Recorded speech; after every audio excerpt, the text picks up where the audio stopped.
મિત્રો, આપ જોઈ શકો છો આ રતનમહાલની ધરતી એ ખૂબ જ સુંદર અને અતિ સુંદર છે. પ્રકૃતિની ગોદમાં આવેલું આ રતનમહાલ આપ જાણો અને સમજો. અત્યારે આ જંગલની અંદર ઘણા બધા પ્રકારની એના સિવાય પણ નાના નાના છોડવાઓ, મોટા છોડવાઓ, ઝાડવાઓ ખૂબ સુંદર રીતે ઉગી ગયા છે.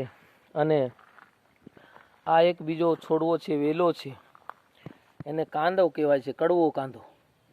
એ પણ સ્વાસ્થ્ય માટે ખૂબ ઉપયોગી થતો હોય છે, જે આયુર્વેદની અંદર. અને આ ત્રણ પાંદડીવાળું એક આ છોડ છે, વેલો છે, એને તાણ પખી દેશી ભાષામાં કહેવામાં આવે છે, જે પણ આયુર્વેદની અંદર ખૂબ ઉપયોગી છે. જ્યારે વડવાઓ ઘરગથ્થુ દવાઓનો ઉપયોગ કરતા, કોઈ ખીલ થયો હોય, કોઈ ગુમડું થયું હોય, ત્યારે દવાખાને જવું પડતું નથી. અને આ જે વેલો છે એના થડમાં આવેલો એક કાંદો હોય છે, એ કાંદાને ઉકાળી અને ઠરવા દઈ અને એના ચામડી પર જ્યાં ગુમડું હોય ત્યાં લેપ કરવાથી એ છાંદું ફૂટી અને રૂજાઈ જતું હોય છે. એવા અનેક છોડવાઓ છે આ તાણ પખીના, એ ખૂબ જ આયુર્વેદ માટે ઉપયોગી હોય છે. આ ટીમરું પાન છે, ટીમરું પાન પણ ખૂબ સુંદર જોવાઈ રહ્યા છે આપણને. આ પણ જંગલની એક પેદાશ, અને લોકો આ ટીમરુમાંથી એના ફળ પણ ખાય છે અને એને પાંદડાઓની પૂડા બનાવી અને વેચી પણ શકે છે.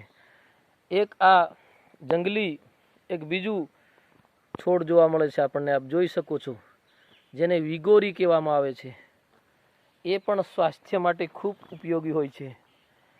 એની અંદરથી અત્યારે આ શરૂઆત છે, બનવાની તૈયારી થઈ રહી છે.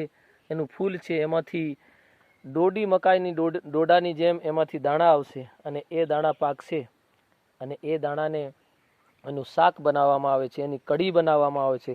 એમાં બેસન નાખી અને કઢી બનાવવામાં આવે તો ખૂબ સુંદર એનો સ્વાદ હોય છે.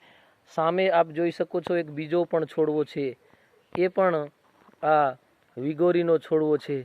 એવી અનેક આયુર્વેદિક વનસ્પતિ અહીં આ જંગલની અંદર આવેલી છે. આ સામે બીજું એક વૃક્ષ છે જે બિલ્લીપત્ર છે. શ્રાવણ મહિનાની અંદર આપણે એનો ઉપયોગ કરતા હોય છે ભગવાનને ચડાવવામાં, એ બિલ્લીપત્ર છે. તો આપ સામે જોઈ શકો છો, ખૂબ સુંદર આ જંગલનો નજારો છે આપણને જોવા મળી રહ્યો છે. ઉપર આકાશ વાદળછાયું છે અને નીચે આ જંગલ છે. ત્યાં ખૂબ સરસ રીતે વૃક્ષો, ઝાડીઓ, વેલાઓ છે, અને આ જાંબુનું ઝાડ છે. ખૂબ સુંદર રીતે આ મોટું વૃક્ષ છે અને એના પર જાંબુ લાગેલા છે. અહીં ઘણા બધા જાંબુના ઝાડ જોવા મળી રહ્યા છે, મોટા મોટા જાંબુના ઝાડ છે. તો બન્યા રહો આ રતનમહાલની ધરતી પર. રતનમહાલની ધરતી વિશે જાણો, માણો અને સમજો. આ એક કુદરતની મહેરબાની છે. હજારો વર્ષોથી અહીં આદિવાસીઓ આ રતનમહાલની ધરતીની અંદર વસી રહ્યા છે, પોતાનું જીવન ગુજરાન ચલાવી રહ્યા છે. અને ખૂબ સુંદર 100% ઓક્સિજન અહીં પ્રાપ્ત થાય છે, એવું ખુશનુમા હવામાન છે. આપ જોઈ શકો છો, ચારે કુર વૃક્ષો ને વૃક્ષો જ છે, જંગલ છે, હરિયાળી છે, ખૂબ સુંદર.